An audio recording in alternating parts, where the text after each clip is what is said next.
Semua dipersilakan duduk. Jadi pada minggu ini kita masih meneruskan seri khotbah yang diambil dari surat Ibrani pasal 11 ayat 18 hingga ayat yang ke-23. Dan minggu ini saya bercakap tentang iman pengharapan. Saudara dan saudara yang kasih dalam Tuhan Yesus, pengharapan itu sangat penting dalam kehidupan kita. Apalagi kalau kita menghadapi banyak pergumulan dalam hidup kita, di tengah-tengah beban yang berat itu, kita perlu ada pengharapan yang kuat. Kalau kita kehilangan pengharapan, artinya kita ini berputus asa. Dan apabila kita berputus asa, maka tidak heranlah kalau ramai orang apabila menghadapi keadaan yang berat dalam hidupnya, berputus asa, ramai orang mengambil tindakan secara terburu-buru. Minum Fanta hijau atau main buayan bukan di punggung tapi di leher. Saya diberitahu bahwa dekat dengan kita ini ada satu jambatan. Pada masa pandemik, ada orang melihat seorang pemuda duduk-duduk di sana termenung, dan apabila mereka lihat lagi, orang ini sudah gantung dirinya di sana. Kenapa gantung diri? Karena sudah tidak tahan, karena sudah berputus asa menghadapi cabaran di dalam hidupnya. Jadi saudara dan saudara yang kasih dalam Tuhan Yesus, saya pernah menyaksikan ini pelajar perempuan tingkatan 3. Dan waktu itu setelah selesai musim persekolahan, musim cuti penggal, saya mendengar bahwa pelajar perempuan ini dipaksa oleh keluarganya untuk berkawin. Pelajar ini belum bersedia. Dan dia mengatakan, kalau keluarga saya paksa saya untuk berkawin, saya akan bunuh diri. Beberapa masa kemudian, selama masih percutian, betullah pelajar perempuan itu mengambil keputusan minum Gromoxon. Sampai dia mengakhiri hidupnya. Kenapa? Karena berputus asa. Apabila ibu bapaknya mau mengawinkan dia dalam usia yang masih muda. Jadi saudara-saudara yang kasih dalam Tuhan Yesus, pada hari ini kita pun sama.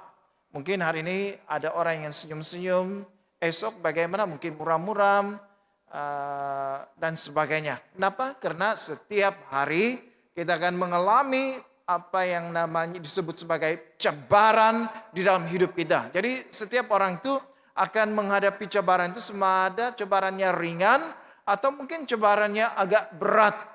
Dan kalau orang yang tidak bertahan sampai kepada tahap pengharapannya sudah habis, maka tidak heranlah ada orang yang mengambil keputusan untuk membunuh dirinya sendiri. Jadi penting orang Kristen memiliki pengharapan. Ketika menghadapi cabaran hidup yang berat sekalipun, kita perlu ada pengharapan supaya kita boleh bertahan dan meneruskan kehidupan kita dalam dunia. Ada sebuah kajian rawatan dalam bidang rawatan, pesakit yang sama-sama menghadapi penyakit yang mematikan. Cuma cara menghadapi itu, sikap menghadapi itu berbeza. Nah, di satu pihak ada pesakit yang memang kronik penyakitnya, tetapi tetap positif, tetap ada pengharapan. Kemudian ada satu kelompok lagi, pesakit yang berputus asa. Dalam pikirannya MATI saja, ya. Tapi yang satu ini masih positif. Dan para dokter mendapati bahwa pesakit yang sama-sama kronik, tetapi kalau pesakit itu mempunyai sifat sikap positif, pengharapannya tidak putus, memiliki peluang hidup yang lebih panjang berbanding dengan pesakit yang awal-awal lagi sudah berputus asa. Jadi saudara-saudara yang dikasihi dalam Tuhan Yesus, kita berada di pihak yang mana satu? Kalau kita ini orang yang kronik, kita ini masih berada di bahagian yang positif atau yang negatif. Jadi dikatakan bahwa orang yang memiliki pengharapan hidupnya lebih panjang berbanding orang yang sudah berputus asa dalam hidupnya. Jadi hari ini kita akan belajar tentang iman pengharapan. Kita mau supaya meskipun kita menderita di dunia ini, kita tetap berharap kepada Tuhan. Kita tidak putus asa, tetap berharap kepada Tuhan. Ada dua perkara yang kita akan belajar bersama-sama tentang pengharapan. Yang pertama, keturunan yang diberkati. Dalam ayat 18 hingga 19, walaupun kepadanya telah dikatakan keturunan yang berasal dari Ishaklah yang akan disebut keturunanmu. Karena ia berpikir bahwa Allah berkuasa membangkitkan orang-orang sekalipun dari antara orang mati, dan dari sana ia seakan-akan telah menerimanya kembali. Sebenarnya ayat ini bermula dari ayat ke-17. Ini tentang iman Abraham. Karena iman Abraham taat kepada Allah ketika Allah mengatakan kepadanya, persembahkan Ishak atau korbankan Ishak untuk Tuhan. Karena iman Abraham, dikatakan memang Abraham taat. Memang Abraham membawa satu-satunya anak yang didapatinya pada masa tuanya, tetapi dibawa ke gunung yang Tuhan tunjukkan untuk dikorbankan.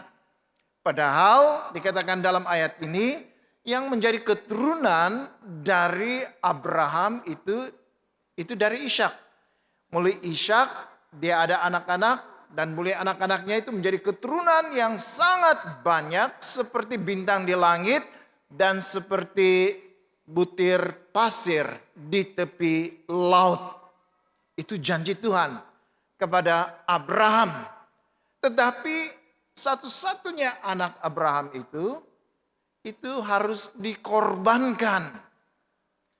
Kalau Tuhan sudah berjanji dari Ishak yang dikira sebagai keturunan itu, kemudian mendapat perintah yang lain daripada Tuhan juga untuk bunuh anak itu, untuk korbankan anak itu, bagaimana janji Tuhan untuk memberi keturunan yang banyak kepada Abraham itu terjadi.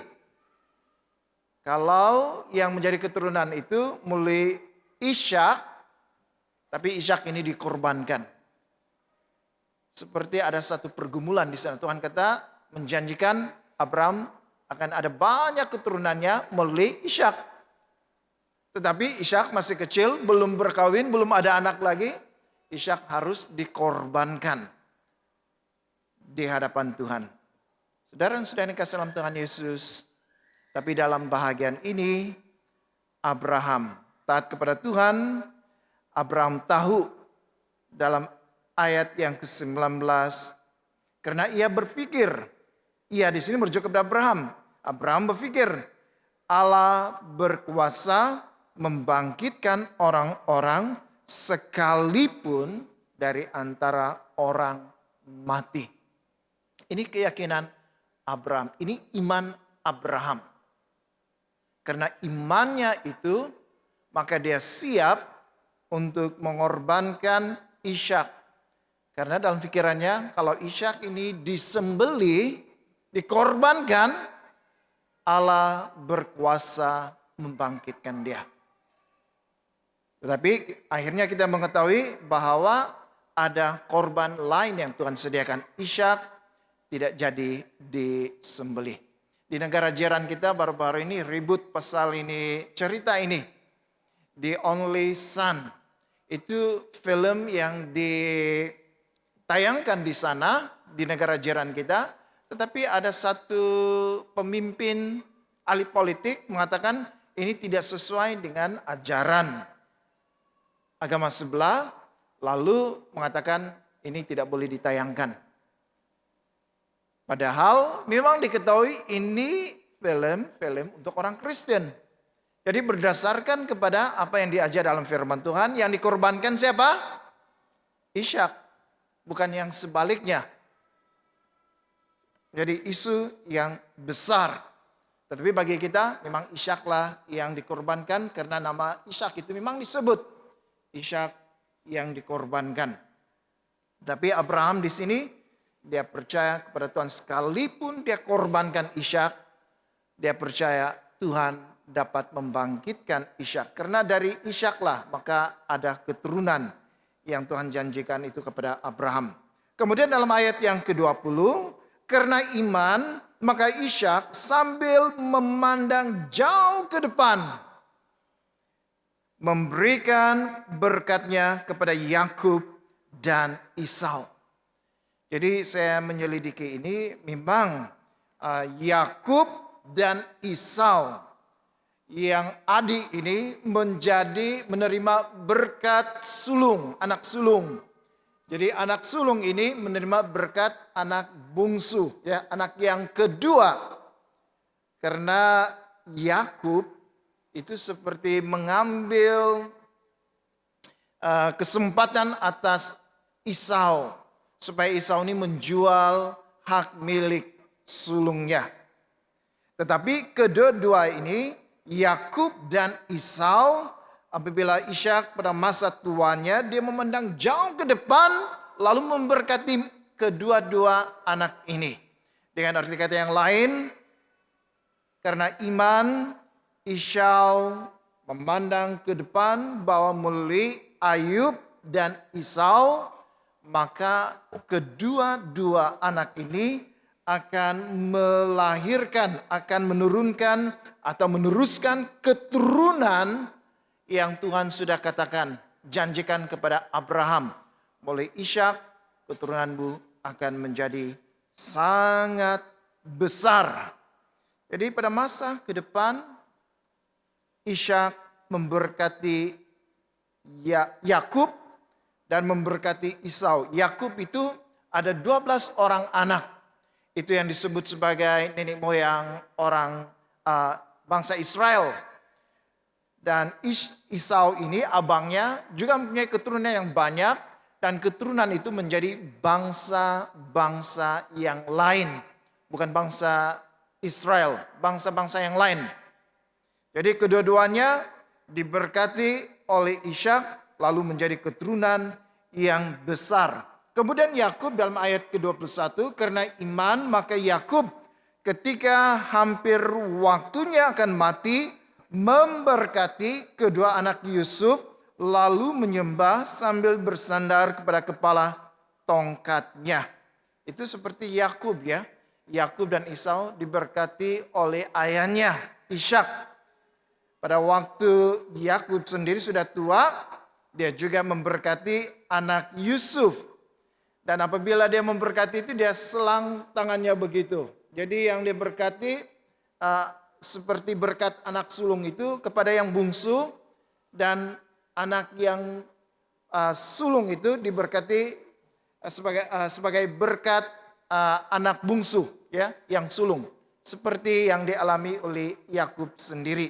Dan apabila Yusuf coba membetulkannya karena dia salah letak yang sepatutnya sulung itu di sini. Berkat anak sulung yang bungsu itu sepatutnya begitu. Tapi dia selang tangannya begitu. Tetapi mulai berkat itu ada doa yang diucapkan oleh Yakub. Doa supaya memberkati keturunan dari kedua anak Yusuf itu akan menjadi keturunan yang besar. Dan lebih daripada itu dalam berkat Yakub ini dia mendoakan supaya keturunan kedua orang ini menjadi keturunan yang tetap percaya, yang tetap patuh, yang tetap setia kepada Allah Israel. Saudara-saudara yang dikasihi dalam Tuhan Yesus, siapa yang mau keturunannya diberkati oleh Tuhan? Ada yang mau? Pasti mau kan? Diberkati secara material, diberkati secara jasmani dan sebagainya. Tetapi lebih daripada itu berkat secara rohani.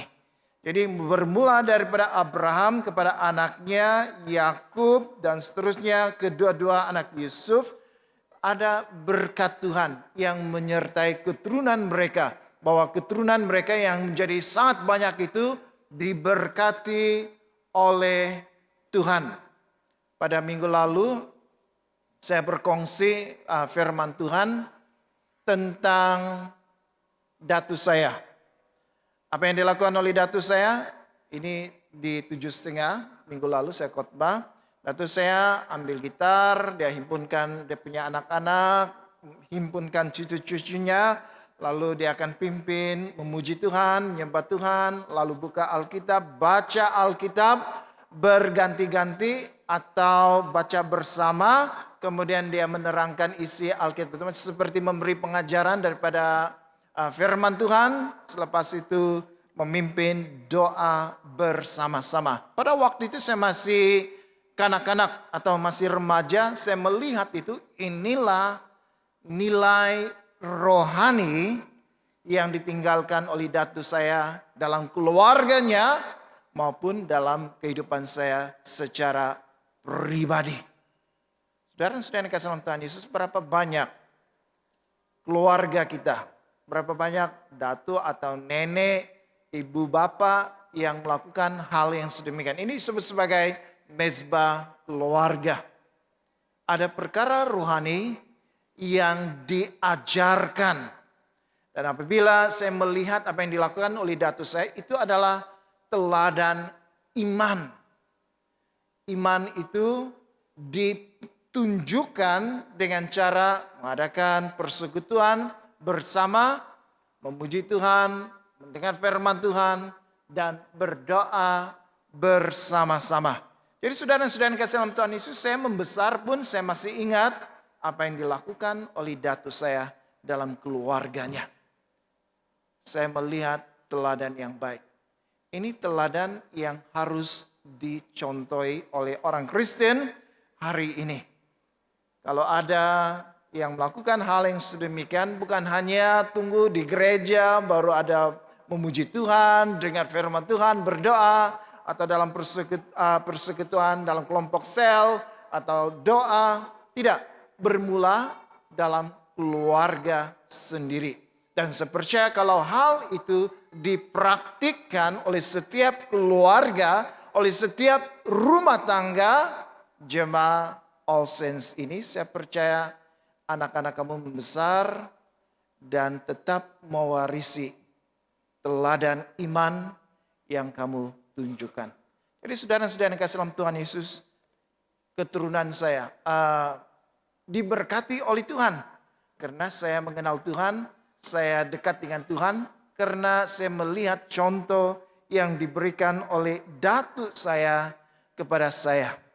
Jadi sudah pasti keturunan demi keturunan, legasi iman itu diperturunkan.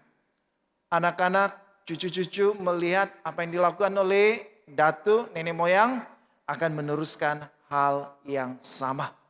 Jadi kalau mau keturunan Anda diberkati oleh Tuhan, ya pastikan supaya dalam keluarga harus ada ini.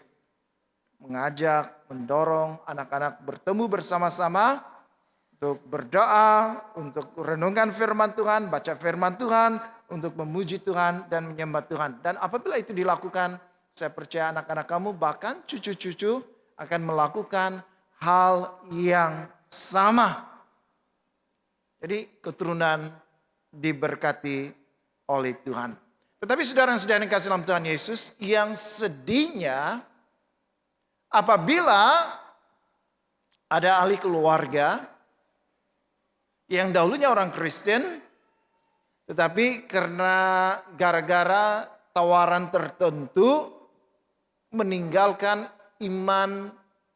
imannya dalam Kristus, lalu pergi kepada agama yang lain. Kalau di Malaysia, kalau sudah masuk di agama itu tidak boleh keluar. Kalau di negara jalan Indonesia masih ada apa itu? Kebebasan beragama. Ya, kau boleh masuk, kau boleh keluar. Tapi di Malaysia, sekali kau masuk, keturunanmu sampai keturunanmu tidak boleh keluar. Jadi kalau yang muda-muda itu yang pasal pasangan hidup, berhati-hati. Sekali kau masuk di sana, kau punya anak, kau punya cucu, kau punya keturunan, tidak boleh keluar. Sudah ada di sana. Jadi keluarga itu, keturunan itu menjadi keturunan yang tidak percaya. Kenapa? Gara-gara salah memilih pasangan hidup. Jadi saudara dan saudari, sangat menyedihkan kalau kita sendiri yang menjual Yesus untuk hal-hal duniawi ini.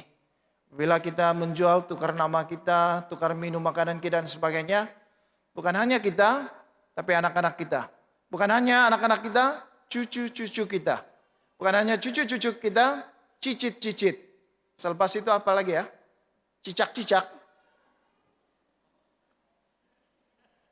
Tidak boleh keluar lagi.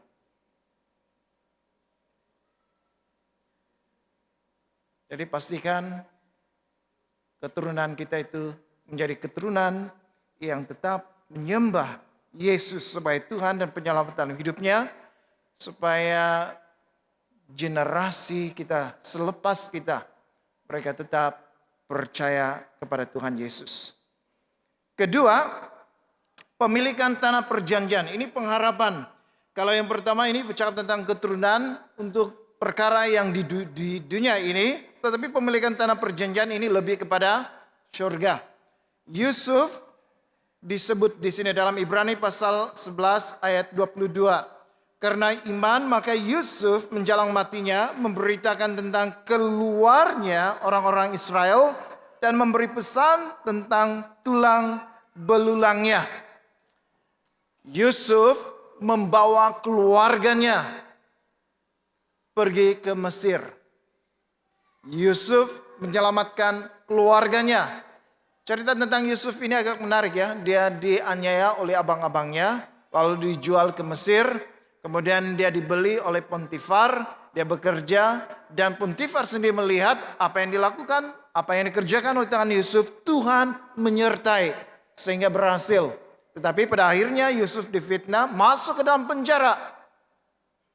2 tahun lamanya Yusuf dilupakan oleh juru minum raja.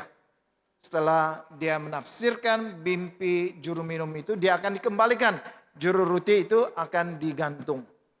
Setelah terjadi, juru minum di raja itu lupa Yusuf 2 tahun lamanya. Sehingga Firaun dia bermimpi, mendapat mimpi, 2 mimpi pengertian yang sama. Ada 7 tahun kemakmuran, kemudian disusuli dengan 7 tahun kelaparan. Lalu tidak ada seorang pun yang dapat menafsirkan mimpi raja. Lalu Yusuf dipanggil untuk mentafsir mimpi di raja, dan dia memberitahu 7 tahun makmur, 7 tahun lagi dalam kelaparan, kemarau. Lalu akhirnya Yusuf dari tempat yang paling bawah sebagai hamba abdi, kemudian sebagai banduan, diangkat menjadi orang yang kedua penting di Mesir selepas Firaun.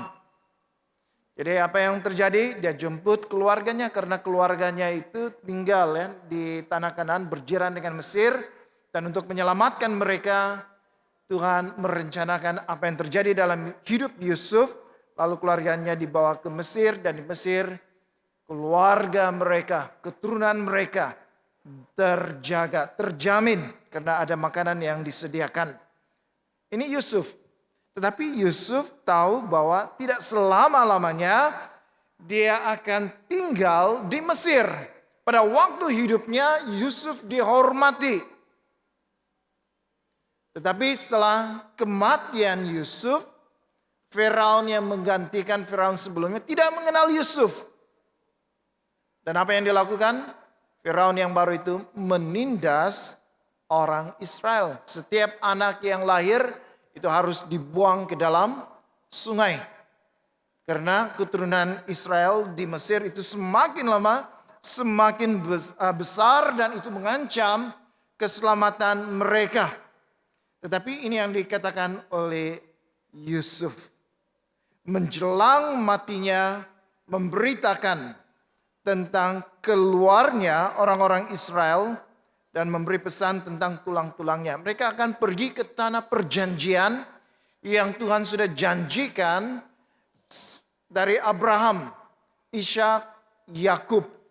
Ada tanah perjanjian yang Tuhan sudah janjikan berikan kepada bangsa Israel. Dan Yusuf, dia mengatakan mereka akan keluar. Pada waktu dia mati, tulang-tulangnya itu harus dibawa pergi ke tanah perjanjian itu. Jadi saudara-saudara yang kasih dalam Tuhan Yesus, dalam masa yang sama kita melihat setelah kematian Yusuf, Musa dalam ayat yang ke-23, karena iman maka Musa setelah ia lahir disembunyikan selama 3 bulan oleh orang tuanya. Karena mereka melihat bahwa anak itu elok rupanya dan mereka tidak takut akan perintah raja. Kalau Yusuf menjemput keluarganya pindah ke Mesir dan mereka menjadi bangsa yang banyak di sana, keturunan yang sangat banyak. Musa sebaliknya. Walaupun dia lahir dan dibesarkan di Mesir, tetapi pada akhirnya Musa inilah yang dipanggil oleh Tuhan untuk memimpin bangsa Israel keluar dari Mesir menuju tanah Kanaan. Pada waktu mereka berangkat, mereka tidak lupa pesan Yusuf supaya tulang-tulangnya itu dibawa bersama dan akan dikebumikan di tanah perjanjian yang Tuhan sudah janjikan kepada mereka. Dan kalau kita melihat sejarah Israel ini, akhirnya Musa sendiri tidak dapat masuk. Yang memimpin selanjutnya itu Yosua. Yosua inilah yang masuk ke tanah perjanjian. Mereka berperang berebut tanah perjanjian itu dan tanah itu menjadi tanah mereka. Saudara-saudara yang kasih dalam Tuhan Yesus, kepada kita orang Kristen, pengharapan kita bukanlah yang ada di dalam dunia ini. Memang kita berjuang dalam dunia ini mencari itu dan ini, melengkapkan itu dan ini, ada rumah yang bagus, ada harta yang banyak untuk diturunkan kepada anak cucu. Saudara-saudara yang kasih dalam Tuhan Yesus, kita di bumi ini sementara saja. Sementara saja. Apabila sudah sampai waktunya, kita akan meninggalkan dunia ini. Tetapi setelah kematian, itu bukan berarti sudah tidak ada apa-apa lagi. Masih ada dunia roh. Dan apabila Yesus datang kali yang kedua sebagai hakim, ada 2 tempat, surga maupun tempat siksaan yang kekal. Bagi kita, pengharapan kita bukan dunia ini. Pengharapan kita harus tertuju pada dunia yang akan datang. Kita mau tinggal bukan di dunia ini selama-lamanya karena kita akan meninggalkan dunia ini. Tapi kita mau tinggal di tanah perjanjian, yaitu surga. Untuk tinggal di surga, kita perlu jalannya. Jalannya itu bukan jalan lintas, jalan apa-apa nama jalan di dunia ini. Tidak sampai di surga. Tetapi jalan itu dalam Tuhan Yesus. Karena Yesus mengatakan, akulah jalan, kebenaran, dan hidup. Tidak seorang pun datang kepada Bapa kalau tidak melalui aku. Yesus. Jadi dalam dunia ini pastikan bahwa kita berjuang, ya berjuang untuk keluarga kita, berjuang untuk keturunan, ada peninggalan harta dan sebagainya. Tetapi dunia ini sementara. Dunia ini bukan tempat tinggal kita yang kekal. kita ada satu tempat yang Tuhan sudah sediakan di surga. Tetapi untuk masuk ke surga dengan syarat iman kita kepada Yesus. Jadi itu sebabnya kita mau mendorong, memperingatkan supaya dalam hidup kita ini, sementara kita masih hidup, menerima Tuhan Yesus sebagai Tuhan dan penyelamat secara pribadi itu sangat penting. Karena itu yang menentukan di mana kita akan tinggal pada waktu kita sudah meninggal dunia nanti. Sama ada di surga bersama dengan Bapa atau di tempat yang satu lagi penuh dengan siksaan kekal. Jadi saudara-saudara yang kasih dalam Tuhan Yesus, kira-kira tanah perjanjian kita yang akan datang ini di mana ya? Di surga atau di neraka? Di mana ya tanah perjanjian Anda? Siapa yang cakap di neraka? Turun tangan.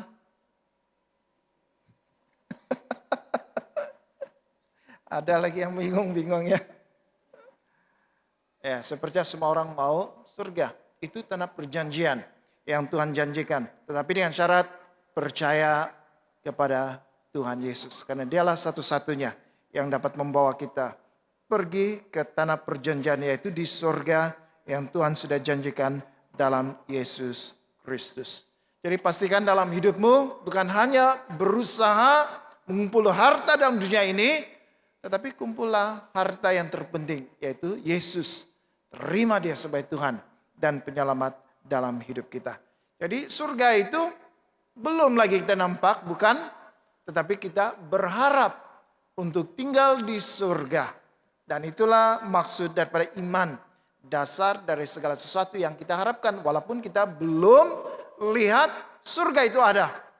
Jadi kita mau tetap berharap, tetap beriman bahwa surga itu akan menjadi tempat kita pada masa yang akan datang ini. Jadi saudara-saudara yang kasih dalam Tuhan Yesus, teruslah beriman dalam pengharapan. Jangan putus asa. Kadang-kadang kita hidup dalam dunia ini, bukan kadang-kadang, selalunya. Memang berat kehidupan kita dalam dunia ini. Tetapi jangan putus asa, tetap percaya kepada Tuhan Yesus. Tetap pegang iman kita kepada Tuhan Yesus. Selagi kita memandang kepada Yesus, selagi itulah pengharapan kita itu tetap kuat. Kalau tidak ada Yesus, pengharapan kita itu menjadi lemah. Tidak ada dasarnya. Tapi kalau kita memandang kepada Yesus, itulah yang memberi kita kekuatan dalam pengharapan kita. Supaya kita mau melihat pada masa yang akan datang, keturunan kita tetap mengenal Yesus. Tetap percaya kepada Yesus. Jadi berilah teladan iman yang baik kepada anak-anakmu. Walaupun mereka masih kecil, berikan teladan iman. Bawa mereka pergi ke gereja, hantar mereka di sekolah minggu, ataupun dalam kelompok rumah tangga Anda sendiri, dalam keluarga Anda sendiri. Anda sebagai ibu bapak, tunjukkanlah berdoa, bukan hanya masa makan berdoa ya, masa-masa yang lain pun boleh berdoa, banyak perkara. Jadi apabila anak itu melihat, dia akan belajar dari apa yang dilakukan oleh orang tuanya. Dan apabila mereka sendiri menjadi orang tua, mereka akan melanjutkan hal yang sama, sehingga memastikan keturunan demi keturunan tetap mengenal Tuhan. Tetapi sekali Anda ada anak-anak yang sudah berpaling iman kepada Tuhan, saudara-saudara yang kasih dalam Tuhan Yesus, keturunannya bermula dari dia dan keturunannya itu menjadi keturunan yang tidak mengenal Tuhan. Jangan sampai itu menjadi perkara itu terjadi dalam keluarga kita. Dan tetap percaya bahwa surga yang Tuhan janjikan, tanah perjanjian itu akan menjadi tempat kita setelah kita meninggalkan dunia ini. Karena iman kita kepada Tuhan Yesus. Mari kita berdoa. Bapa di surga, terima kasih untuk firman Tuhan yang mengajar kami pada hari ini. Supaya kami memiliki pengharapan.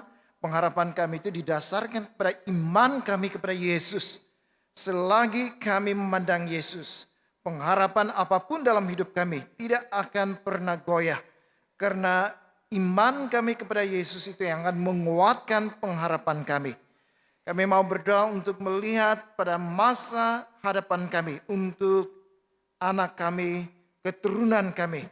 Kami berdoa supaya melalui kami memberikan teladan iman yang baik, supaya anak-anak kami mencontohi, bahkan keturunan mereka juga mencontohi perkara yang sama dan mengenal satu-satunya Tuhan yang hidup dan benar itu.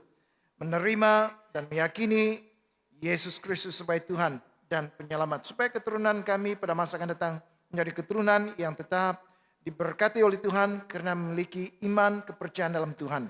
Dan tolong kami Tuhan supaya janji tanah perjanjian surga yang Tuhan sudah janjikan melalui Yesus Kristus. Setelah kami percaya kepada Yesus, maka perjanji tanah perjanjian ini atau surga ini akan menjadi milik kami pada masa akan datang. Terima kasih Bapa, apapun penderitaan kami dalam dunia ini, apapun tawaran-tawaran yang diberikan oleh dunia ini, kami tidak mau pengharapan kami menjadi pudar. Kami tetap percaya kepada Yesus sehingga pengharapan kami tetap kuat dan kokoh dalam Tuhan. Terima kasih Bapa, dalam nama Tuhan Yesus kami berdoa. Amin.